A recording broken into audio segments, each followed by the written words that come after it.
Hey guys, so nobody likes dealing with arthritis.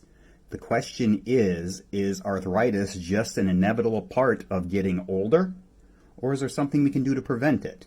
So for the purpose of this video, we're specifically talking about osteoarthritis, which is the wear and tear arthritis. That's typically the way that progresses is over time when something's not moving right and things are out of position grinding, the bone starts to actually remodel, trying to adapt to that stress.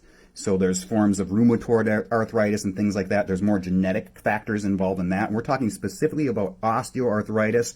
Arthur, I often hear people refer to it as. Typically it's I wake up in the morning, I feel stiff, I'm slow moving, but maybe if I take a nice hot shower or soak in a hot tub, or I get moving, I tend to loosen up and feel better as the day progresses. So the question I asked earlier, is it normal? Is it just an inevitable part of getting older? And the reality is not really. It is a very common thing we see, and we tend to see it more commonly as people get older. But the reality of osteoarthritis, when that bone is remodeled, this is because of what's called Wolff's Law. Wolff's Law states that bone will remodel itself based off the stresses going through it. So a good example is like if you have a bodybuilder who's constantly picking up heavy items because those bones or those muscles are pulling on the bones, where those muscles attach to the bones has to get stronger to deal with the increased load that the muscle is putting on the bone. Arthritis is the same concept, but it's going the wrong direction. So here we see normal. You see the shape of the bone, pretty smooth round edges. The disc is nice and contained. It's healthy. You have a big open space between the bones where the nerve root comes through.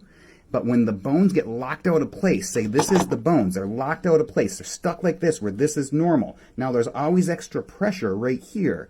The body over time starts to respond to that by remodeling the bone. It's like saying if I can buttress that up, if I can lay down some more matrix, I'll stabilize this, I'll keep it in check. It's not a good adaptation in the sense of this is negative change. Your body's basically trying to heal the stress that it can't get rid of. So that's where taking care of the spine when it's healthy can help prevent this from occurring. Because if these bones never get locked up out of place in the first place, we don't see this stuff developing as much as we would otherwise. So that's the reality of taking care of the spine. It's like dentistry for the teeth. It's best used if we're taking care of it preemptively before we have significant health problems. And that's why we make these videos. So give us a call. We'd love to see you. Have a great day.